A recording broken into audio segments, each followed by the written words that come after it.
I am Sachin Kumar Tyagi, Assistant Professor in Ajay Kumar Garg Engineering College, Ghaziabad. Today I will discuss design and analysis of algorithms. In this subject, we will discuss one sorting technique, quicksort. Quicksort is sorting technique. It's depend on divide and conquer approach. First of all, we will try to understand what is the divide and conquer approach. In divide and conquer approach, we divide the data into sub arrays. Means यदि हम divide and conquer approach की बात करते हैं तो divide and conquer पर यदि कोई भी प्रॉब्लम डिपेंड है तो वो 3 स्टेप यूज करते हैं. First is divide, second is conquer and third is combined. Divide में हम जो भी प्रॉब्लम्स है उसे हम सब एरे में डिवाइड करते हैं, सब पार्ट्स में डिवाइड करते हैं. कॉन्कर मीन्स जो हमने सब प्रॉब्लम्स में डिवाइड किया उन सब प्रॉब्लम्स का रिकर्सिवली हम सॉल्यूशंस फाइंड आउट करते हैं. Third step is combined. Combined में we find out the solution. ये 3 स्टेप हम डिवाइड एंड कॉन्कर अप्रोच में यूज करते हैं. यदि हम क्विक सॉर्ट की बात करते हैं तो क्विक सॉर्ट भी आपकी डिवाइड एंड कॉन्कर अप्रोच को क्या करती है, फॉलो करती है. अब उसमें हम देखिए, हम जानते हैं सॉर्टिंग के लिए हमें कोई अनसॉर्टेड एरे क्या होगा, यहां पर गिवन होगा. क्लियर? अनसॉर्टेड एरे को मुझे क्या करना है, सॉर्ट करना है. तो मींस जो भी मुझे यहां पर एरे गिवन है, सपोज करो 3, 2, 5 एंड 1. इस डेटा को यदि मैं सॉर्ट करना चाहता हूं तो यदि with the help of quick sort. अब क्विक सॉर्ट किस अप्रोच पर बेस है, डिवाइड एंड कॉन्कर अप्रोच पर बेस. तो फर्स्ट ऑफ ऑल मुझे ये जानना होगा कि मुझे कहां से डिवाइड करना है. क्लियर?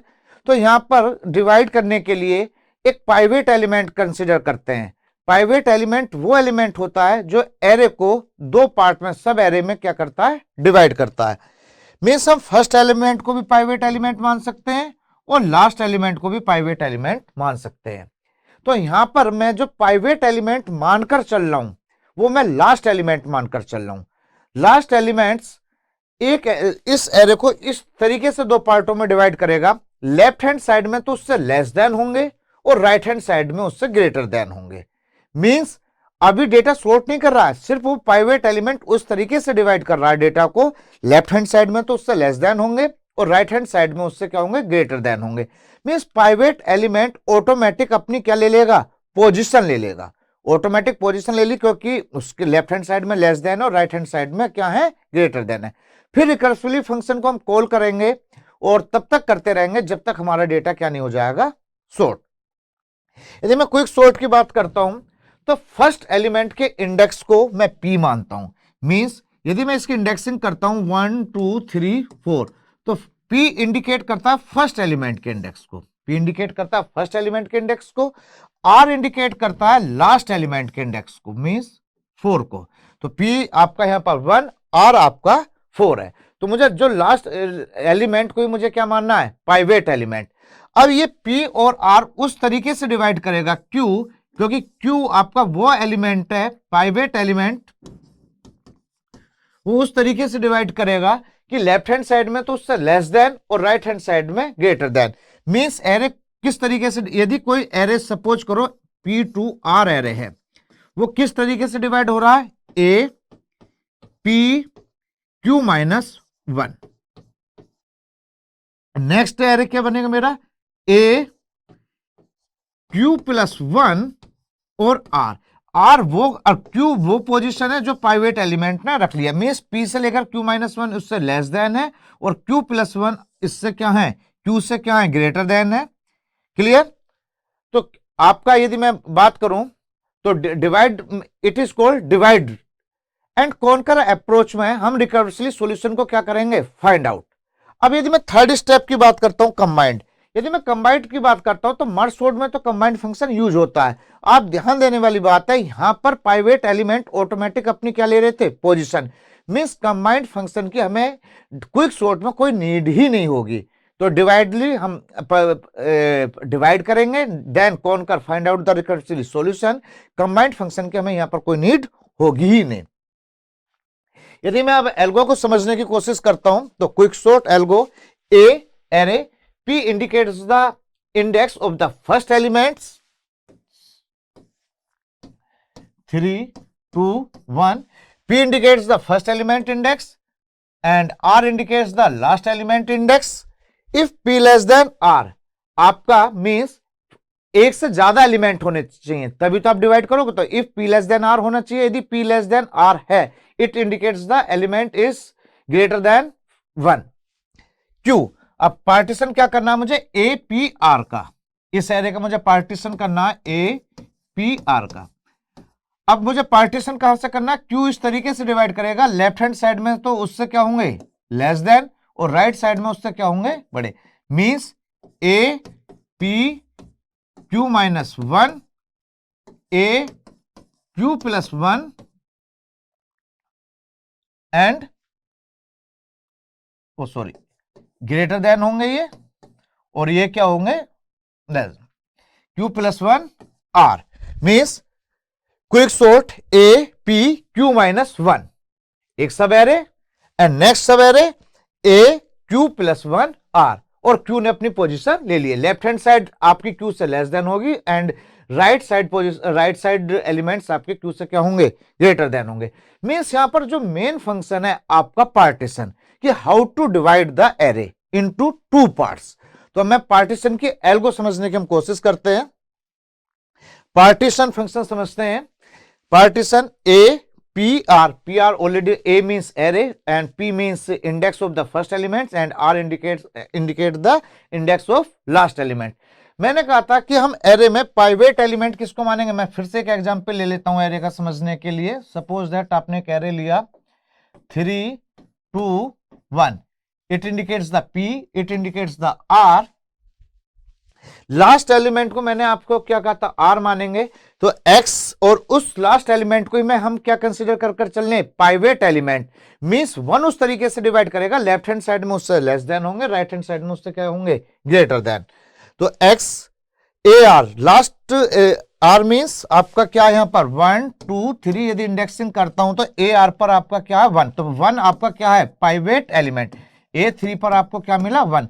तो 1 आपका क्या है यहां पर? पाइवेट एलिमेंट है, और उसको मैं स्टोर कर लेता हूं एक्स पर। तो एक्स पर मैंने पाइवेट एलिमेंट को स्टोर कर लिया जो लास्ट एलिमेंट है। फिर मैं इंडिकेट करता हूं, इनिशियलाइज करता हूं आई की वैल्यू। आई की वैल्यू हम इनिशियलाइज करते हैं पी माइनस 1। इसी वजह से मैं इंडेक्सिंग करता हूं यहां पर 1 से, क्योंकि पी की वैल्यू क्या है? 1। तो 1 माइनस 1, आई आपका क्या हो जाएगा? 0 हो जाएगा। फिर मुझे लूप चलाना है यहां जे पी से लेकर आर माइनस 1। देखिए 1 से लेकर आर माइनस 1, क्यों? क्योंकि आर, जो आर लास्ट एलिमेंट था उसको मैंने क्या माना है? Pivot element. तो उसकी तो मुझे किसी से कंपेरिजन करनी ही नहीं है। तो मुझे जो लूप चलाना है वो पी से लेकर कहां तक चलाना? आर माइनस 1 तक। इसी वजह से लूप चला है आपका पी से लेकर आर माइनस 1 तक, क्योंकि आर तो आपका लास्ट एलिमेंट क्या है? पाइवेट एलिमेंट है, जिसको ऑलरेडी मैं किस में स्टोर कर चुका हूं? एक्स में। अब मुझे कंपेरिजन क्या करनी है? ए जे मीन्स जो मेरा जे आपका लूप चल रहा है पी से लेकर आर माइनस 1 का, क्या वो पाइवेट एलिमेंट से लेस देन है और इज इक्वल टू है? यदि ऐसा है, कंडीशन यदि आपकी ट्रू है, तो आई में एक क्या करोगे? इंक्रीमेंट करोगे। आई में एक इंक्रीमेंट करने के बाद आप ए आई और ए जे को क्या कर दोगे? स्वैप कर दोगे। मीन्स फॉर लूप के ये स्टेप यहां से लेकर यहां तक, ये जो लास्ट स्टेप है 7, ये आपका लूप से बाहर है।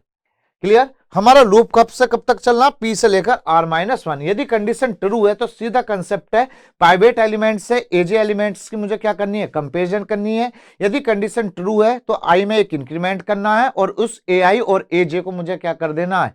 चेंज कर देना। क्लियर? इंटरचेंज कर देना, स्वैप कर देना। जब लूप से हम बाहर आ जाएंगे तो फाइनली आई की वैल्यू में एक हम इंक्रीमेंट करेंगे, और इंक्रीमेंट करने के बाद उसको हम स्वैप कर देंगे last element means pivot element से ए आर से। It is called partition. इस करने के बाद लेफ्ट हैंड साइड में पाइवेट एलिमेंट से लेस देन होंगे और राइट हैंड साइड में क्या होंगे? उससे ग्रेटर देन। एक एग्जांपल से हम समझने की कोशिश करते हैं। देखिए मैं एग्जांपल लेता हूं। मैंने ये एरे लिया है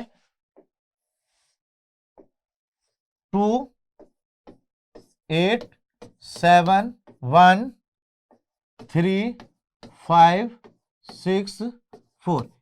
इसको मैं सॉर्ट करना चाहता हूं with the help of quick sort. तो सबसे पहले मुझे इंडेक्सिंग कर लेनी चाहिए 1, 2, 3, 4, 5, 6, 7, 8। क्लियर? पी इंडिकेट करता फर्स्ट एलिमेंट, तो पी इंडिकेट कर रहा है यहां पर इसको, आर इंडिकेट कर रहा है 4 को। मैंने बताया था लास्ट स्टेप में एपीआर आई होगा आपका P-1। एल्गो के थ्रू हम समझने की कोशिश करते हैं। तो पी इंडिकेट करता है फर्स्ट एलिमेंट को, आर इंडिकेट कर रहा है लास्ट एलिमेंट को। लूप हमारा चलेगा, जे का जो लूप चलेगा वो लूप चलेगा हमारे P2R-1, मीन्स 1 to 7 मुझे क्या चलाना है, लूप चलाना है। आई की वैल्यू क्या थी, आई की वैल्यू थी यहां पर मैं ऑलरेडी डिफाइन कर चुका था P-1। तो P-1 का मतलब P क्या आपका यहां पर P1 है और R क्या आपका 8 है, तो I यहां पर क्या होगा P-1 मतलब 0, मीन्स I यहां पर इनिशियलाइज होगा आपका 0 पर। क्लियर, ये आपका P हो गया और ये आपका R हो गया। क्लियर। नेक्स्ट मुझे इनिशियलाइज करना था जे क्या था P से लेकर R-1, तो जे भी आपका ये आ गया। हमने क्या कहा था कि प्राइवेट एलिमेंट लास्ट एलिमेंट को मुझे किसमें स्टोर कर लेना, लॉजिकली अब एल्गो के थ्रू आप पार्टीशन कर बताता हूं। प्राइवेट एलिमेंट आपका क्या है 4। अब 4 कुछ उस तरीके से एरे को 2 पार्ट में डिवाइड करेगा, लेफ्ट हैंड साइड में तो उससे लेस देन हो जाएंगे और राइट हैंड साइड में क्या हो जाएंगे, उससे ग्रेटर देन हो जाएंगे। It is called divide. अब सेकंड स्टेप कौन कर अप्रोच में रिकर्सिवली इस फंक्शन को हम बार बार क्या करेंगे, कॉल करेंगे। तो फर्स्ट कॉलिंग में दिखाता हूं आपको। तो फर्स्ट कॉलिंग में क्या होगा, एक्स में क्या स्टोर हो जाएगा AR, मींस 8 स्टोर हो गया। उसके बाद आई की वैल्यू क्या इनिशियलाइज कर दी P-1, एक्स स्टोर होगा AR में क्या था A8 पर क्या 4, तो एक्स तो क्या होगा आपका 8। नेक्स्ट क्या था आपका I P-1, आई को आप क्या इनिशियलाइज कर दोगे, आई हो जाएगा P-1, P क्या था 1, तो आई आपका होगा इनिशियलाइज 0। मैंने कहा था फिर नेक्स्ट स्टेप कि आपका जो लूप चलेगा P से लेकर R-1, तो लूप चलेगा J = 1 के लिए, तो J भी आपका क्या होगा 1। फिर हमने क्या कहा था कि हम कंपैरिजन करेंगे AJ पर, AJ की किससे, प्राइवेट एलिमेंट से। हम यदि कंडीशन ट्रू है तो आई में एक इंक्रीमेंट करेंगे और AI और AJ को क्या कर देंगे, स्वैप कर देंगे। क्लियर। और ये स्टेप आपका लूप से बाहर था। अब मैंने सिंपल कंपैरिजन की 2 की 4 से, मैं अब यही समझाने की कोशिश करता हूं। 2 की कंपैरिजन की मैंने 4 से। जब 2 की कंपैरिजन 4 से करते हैं, कंडीशन क्या हो गई, ट्रू हो गई। ट्रू होने के बाद क्योंकि 4 ग्रेटर देन है 2 से, तो आई में एक इंक्रीमेंट होगा। आई क्या था 0, क्योंकि आई ऑलरेडी 0 है, तो 0 में एक इंक्रीमेंट करेंगे 1 हो जाएगा। तो A1 को मतलब AI को AJ से क्या कर देंगे, स्वैप कर देंगे। और J ऑलरेडी कितना है आपका 1 है, J ऑलरेडी क्या 1 है, मींस 2 को 2 से ही क्या कर देंगे, स्वैप कर देंगे। और अपडेटेड एरे मुझे क्या मिलेगा 28713564, यही। अब J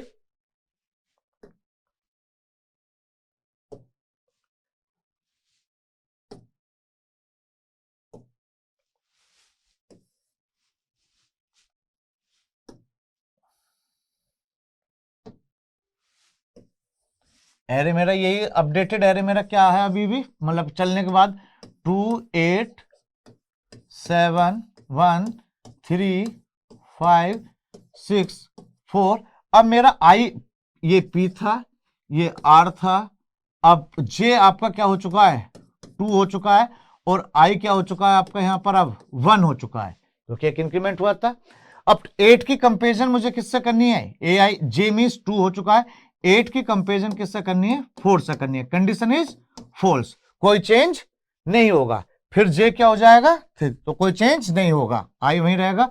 J फिर इंक्रीमेंट होगा, तो मींस 7 की कंपेरिजन किससे होगी 4 से होगी। J अब यहां आ चुका है। क्लियर। अब 7 की कंडीशन फिर से फॉल्स है। Clear, condition false. अब 1 की कंपेरिजन किससे होगी 4 से होगी। 1 की कंपेरिजन किससे होगी 4 से होगी। कंडीशन फिर से क्या है ट्रू है। जब कंडीशन ट्रू होती है आई में हम क्या करते हैं, इंक्रीमेंट करते हैं। आई मेरा क्या था 1 था, आई 1 से क्या हो जाएगा 2 हो जाएगा। जो 2 पर एलिमेंट है वो स्वैप हो जाएगा आपके AJ। AJ क्या था मेरा 4, J कहां था मेरा यहां पर। तो 8 1 से क्या हो जाएगा स्वैप हो जाएगा और अपडेटेड एरे मेरा बनेगा 2 1 7 8, ये 8 स्वैप हो गया किससे, आपके 1 से। तो मेरा अपडेटेड एरे बनेगा 2 1 7 8 3 5 6 4। इसके बाद क्या होगा, अब 3 की कंपेरिजन किससे होगी, 4 से होगी। अगेन कंडीशन आपकी क्या है, ट्रू है। आई में एक इंक्रीमेंट होगा, आई में इंक्रीमेंट होने के बाद आई क्या हो जाएगा, 3 हो जाएगा। 3 पर क्या 7, 7 के किससे स्वैप होगा, 3 से। 7 3 से, अब नेक्स्ट स्वैप हुआ 7 3 से स्वैप होगा क्योंकि कंडीशन ट्रू होगी थी, और 3 यहां पर और 7, तो मींस अपडेटेड एरे बन गया 2 1 3 8 7 5 6 4। देन आई आपका ऑलरेडी 3 हो चुका है, अब आई आपका 3 हो चुका है। अब जे आपका नेक्स्ट, जे 5 की कंपेरिजन किससे होगी, 4 से होगी। Condition is true, oh sorry condition is false, condition ये फॉल्स है। अब मींस आई में कोई इंक्रीमेंट नहीं होगा, कोई स्वैपिंग नहीं होगी। नेक्स्ट जे इंक्रीमेंट होगा, जे अब क्या हो चुका है 7, अब 7 6 less than is equal to 4। Condition फिर से क्या हो गई, आपकी फॉल्स हो गई। मींस अब लूप से बाहर आ चुके हैं क्योंकि लूप आपका पी से लेकर 1 से लेकर 7 तक चल चुका है। हमने कहा था लूप जब आपका पी टू आर माइनस 1 चल चुका होगा तो लूप से हम बाहर आएंगे। लूप से बाहर आने के बाद आई में एक इंक्रीमेंट करेंगे और उस प्राइवेट एलिमेंट से क्या कर देंगे, चेंज। तो आई मेरा ऑलरेडी कितना है, 3 था। आई ऑलरेडी यदि मेरा 3 है तो 3 आई हो जाएगा मेरा अपडेटेड 3 + 1 मींस A4 पर जो वैल्यू है, A4 पर अपडेटेड वैल्यू क्या मेरी 8, 8 को स्वैप करेंगे 4 से। 8 आपका, क्योंकि अब लास्ट स्टेप में मैंने बताया था कि AI + 1 को किससे स्वैप कर देंगे, लास्ट एलिमेंट प्राइवेट एलिमेंट से। तो मींस 8 की 4 से क्या हो जाएगी, स्वैपिंग हो जाएगी और अपडेटेड एरे बनेगा 2 1 3, क्योंकि ये स्वैप हो चुका है। 8 किससे स्वैप हो चुका है, लास्ट एलिमेंट 4 से। तो 2 1 3 4 7 5 6 8। मैंने क्या कहा था, 4 कैसा एलिमेंट है, प्राइवेट एलिमेंट। वो उस तरीके से डिवाइड करेगा कि लेफ्ट हैंड साइड में तो उससे लेस देन होंगे और राइट हैंड साइड में उससे क्या होंगे, ग्रेटर देन होंगे। Means finally array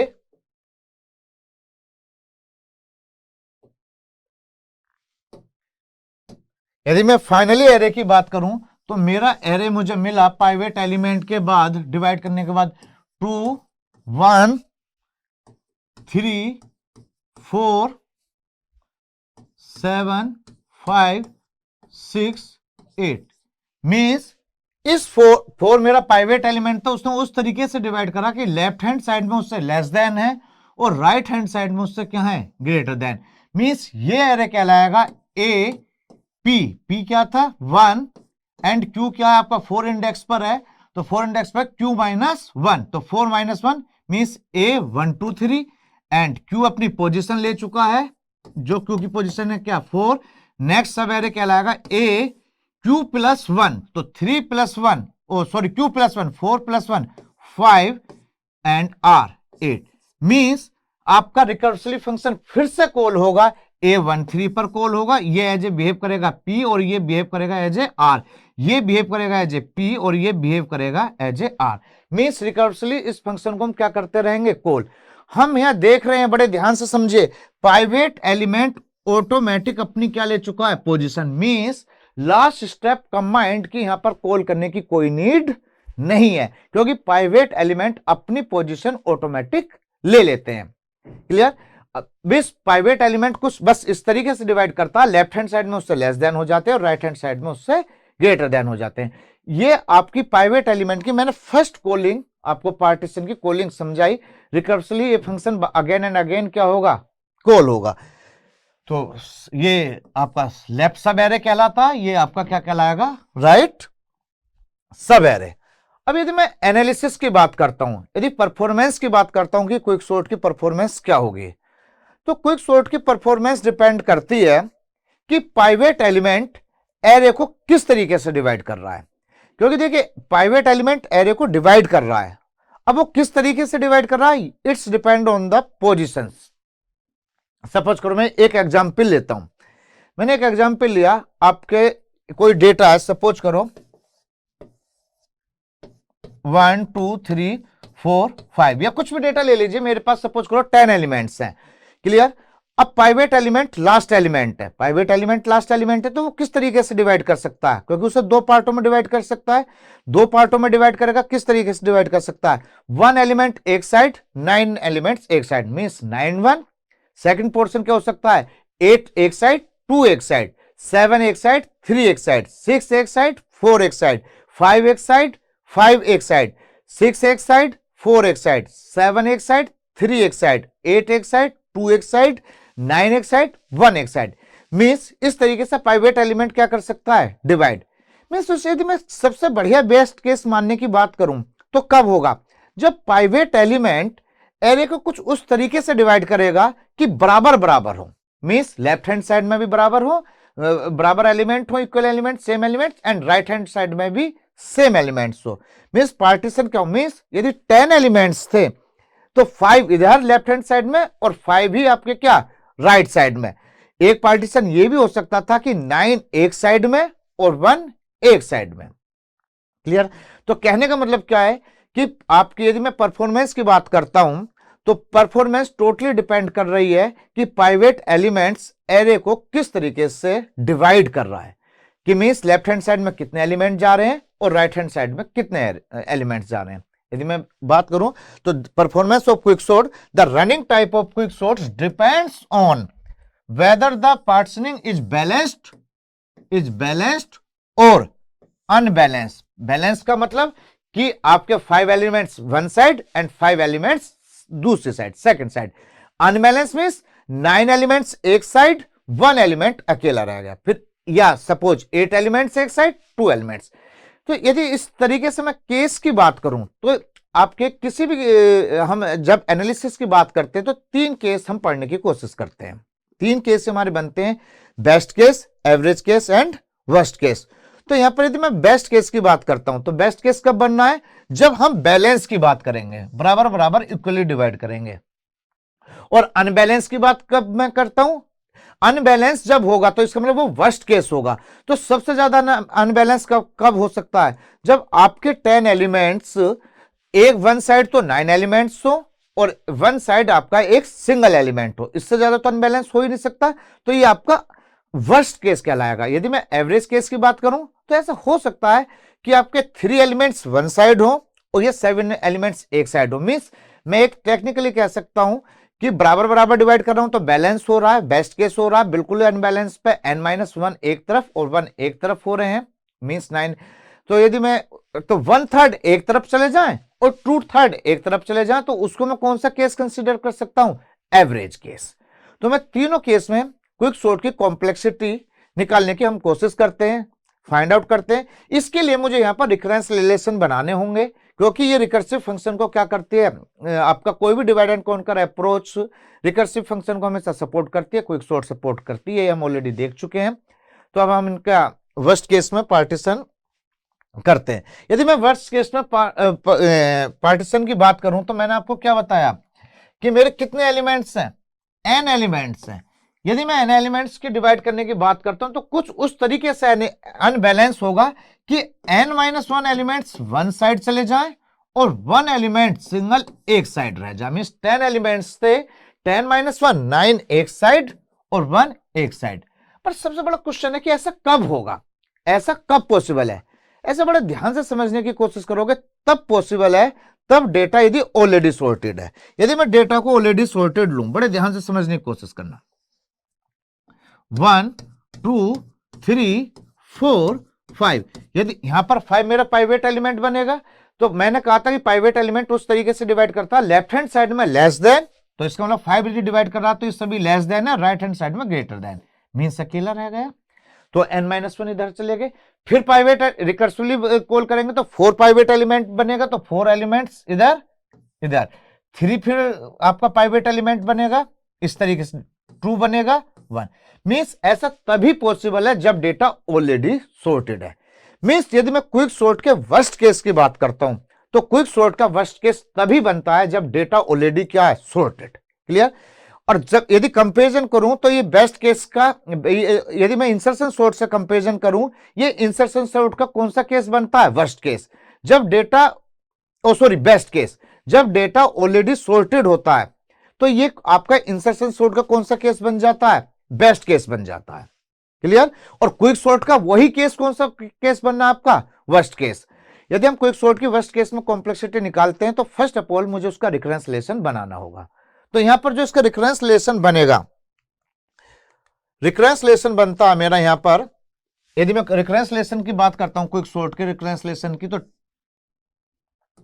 T N is equal to T N minus one elements एक side plus T one elements एक साइड और मेरे एन एलिमेंट्स थे। ये मेरा वर्स्ट केस। क्लियर? अब इसकी मैं कॉम्प्लेक्सिटी निकालता हूं with the help of recursion tree. हम इसे सोल्व करने की कोशिश करते हैं एन। क्लियर? दो पार्ट में डिवाइड हो जाएगा, वन साइड इसके लिए और एक साइड किसके लिए? इसके लिए, क्योंकि ए यहां पर वन है, एन माइनस वन और वन। अब वन तो फर्दर डिवाइड होगा नहीं, अब डेटा क्या रह गया आपका? N minus one. मीन्स आपके 10 एलिमेंट्स थे तो 9 एक तरफ आ गए, 1 एक तरफ। अब 9 डिवाइड होंगे 8 एक तरफ, मीन्स एन माइनस टू और 1। ऐसे फर्दर कॉल होता रहेगा, मीन्स एन माइनस थ्री और यहां पर 1, क्योंकि ये तो एक एक। अब लास्ट में यदि मैं बात करता हूं तो यदि आपके यहां पर 3 एलिमेंट रहते हैं तो 2 इधर 1 इधर। क्लियर? लास्ट की बात कर रहे हैं हम। यदि आपके 2 एलिमेंट रह गए, फर्दर 1 एलिमेंट इधर 1 एलिमेंट इधर। मीन्स यदि मैं टोटल कॉस्ट की बात करता हूं तो टोटल कॉस्ट हर नोड पर हम समेशन कर लेते हैं। यहां पर एन रिकर्जन ट्री में N minus one plus one, N minus two और plus one, means N minus one, N minus three 1, N minus two plus one, N minus one and N minus two, और ये बन जाएगी आपकी 2 plus 1। कुछ इस तरीके से सीरीज की 3 और लास्ट में 1 प्लस 1 2। मीन्स यदि मैं रिकरेंस रिलेशन की टोटल समेशन की बात करता हूं तो मेरा टोटल समेशन जा रहा है यहां पर T N is equal to, total cost हर नोड पे बात करूं, N plus N, N plus N plus N minus one plus N minus two plus कहां तक? 3 प्लस 2। यदि इसे मैं सोल्व करने की कोशिश करता हूं इस इक्वेशन को, तो T N is equal to N plus मैंने एन को बाहर लिया, N minus one plus N minus two plus 3 plus 2। मैं देख रहा हूं ये n नंबर्स का 1 से लेकर n तक का क्या बन सकता है? समेशन। यदि इसमें 1 ऐड कर दिया जाए और 1 क्या कर दिया जाए? माइनस। तो मैंने किया, इससे सीरीज बनाया, T N is equal to N plus N minus one plus N minus two plus 3 plus 2 plus 1 plus minus 1, plus 1 कर दिया और माइनस 1 कर दिया, प्लस 1 और माइनस 1। अब ये n नंबर का समेशन मैं ऑलरेडी जानता हूं, 1 to n नंबर का समेशन होता है n into n plus 1 by 2। Means अब टोटल समेशन बन जाएगा, यदि मैं टोटल समेशन की बात करता हूं तो वो बन जाएगा मेरा कि T N is equal to N plus N into N plus 1 by 2 minus 1, क्योंकि जो मैंने माइनस 1 किया था। अब इसे मैं यदि सोल्व करता हूं तो T N is equal to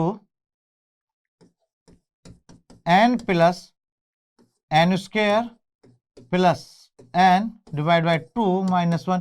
यदि मैं इस रिकरेंस रिलेशन को सोल्व करूंगा तो यहां पर टर्म क्या आ गई है? N square. एन स्क्वायर क्या आ गई? स्मॉल टर्म्स क्या हो जाती है? नेगलेक्ट हो जाती है। मैं ऑलरेडी कॉम्प्लेक्सिटी में जान चुका हूं कि स्मॉल टर्म्स को हम लार्जर टर्म्स के आगे क्या कर देते हैं? नेगलेक्ट।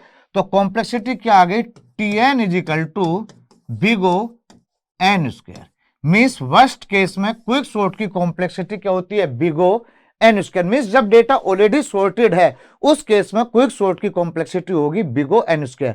और जब डेटा ऑलरेडी सॉर्टेड है, यदि मैं इंसर्शन सॉर्ट से कंपेरिजन करूं तो उसका बेस्ट केस बनेगा और उसमें कॉम्प्लेक्सिटी क्या होती है, only omega N. Next case, मैं बेस्ट केस समझने की कोशिश करता हूं।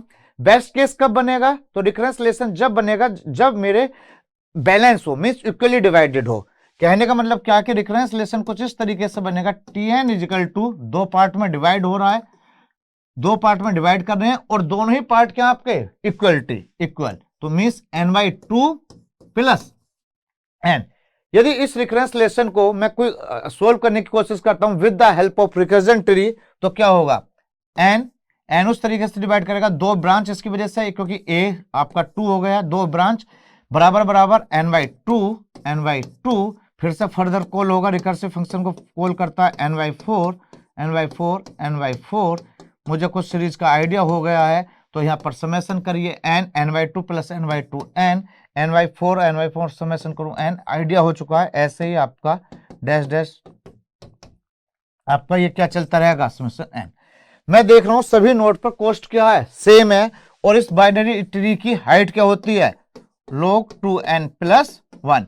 तो मैं यदि कॉम्प्लेक्सिटी निकालूं तो क्या हो गई, टी एन इजिकल टू, हर नोड पर कॉस्ट क्योंकि सेम है तो n इंटू आपकी ट्री की हाइट log 2n प्लस 1। तो T N is equal to n log 2n base पर प्लस n। इस n को इसका आगे क्या कर देंगे हम, नेगलेक्ट। तो बेस्ट केस में कॉम्प्लेक्सिटी क्या आ गई यहां पर, big O N, oh sorry omega N log 2n। ये आपकी क्विक सॉर्ट की कॉम्प्लेक्सिटी किस केस में, बेस्ट केस में। तो बेस्ट केस में क्विक सॉर्ट की कॉम्प्लेक्सिटी क्या होती है, एन log n, जब हम बराबर बराबर इक्वली क्या करते हैं, डिवाइड करते हैं। Clear. Next, average case. Average case कब बनेगा, एवरेज केस तब डिवाइड करेगा कि ना तो फुली बैलेंस डिवाइड कर रहा हो ना फुली अनबैलेंस हो। तो मैं मानकर चल रहा हूं कि 1/3 एक तरफ वन साइड और 2/3 वन साइड। हमने केस लिया तो रिकरेंस रिलेशन क्या बन सकता है, तो T N is equal to T average case,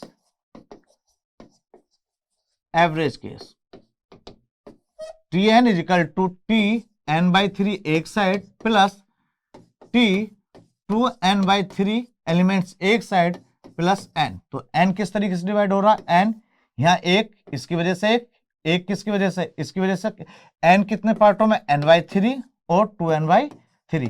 यदि मैं n को फर्दर डिवाइड करूं तो n दो में, n का n/9, इस 3 क्योंकि n को 3 से डिवाइड करेंगे, इधर क्या हो जाएगा n/3 2n/9, इसकी वजह से ये 2n/3, इस n के 3 की वजह से 2n/9, और ये क्या हो जाएगा 4n/9। मैं कुछ सीरीज का आइडिया करता हूं, तो सीरीज का idea n/3 plus 2n/3, 3n 3 से कट होकर n, 2n plus n, 3n 2n 5n plus 4n 9n, 9 से 9 कैंसिल होकर n। मीन्स कुछ सीरीज कहां तक जा रही है, सेम n तक। तो ये फिर से आपका बाइनरी ट्री है, हाइट क्या है log 2n प्लस 1। तो मीन्स टोटल कॉस्ट की यदि मैं बात करता हूं तो टी एन इजिकल टू, हर नोड पर सेम कॉस्ट है, n इंटू किस पर है ये कॉस्ट, log 2n प्लस 1। या तो मैं अलग अलग समेशन कर सकता था, बट जब टोटल कॉस्ट सेम होती है तो मैं सीधे n की किस में मल्टीप्लाई कर सकता हूं, उसकी हाइट में। तो टी एन इजिकल टू क्या हो गया, n log 2n plus n को हम फिर से क्या कर सकते हैं, नेगलेक्ट कर सकते हैं। नेगलेक्ट किया तो कॉम्प्लेक्सिटी आ गई T N is equal to theta N log 2n। Means quick sort की एवरेज केस में कॉम्प्लेक्सिटी क्या हो गई, n log n। Clear. I think worst case की बात करते हैं तो क्विक सॉर्ट का वर्स्ट केस में complexity big O N square, average case और बेस्ट केस की बात करते हैं तो क्विक सॉर्ट की कॉम्प्लेक्सिटी बनती है n log n। Worst case तब बनता है जब पाइवेट एलिमेंट फुली अनबैलेंस हो, मींस n-1 एलिमेंट्स एक तरफ हो और 1 एलिमेंट्स एक साइड हो। आपका बेस्ट केस तब बनता है जब वो उसे बिल्कुल फुली बैलेंस डिवाइड कर रहा हो, मतलब first half elements one side and half elements second side.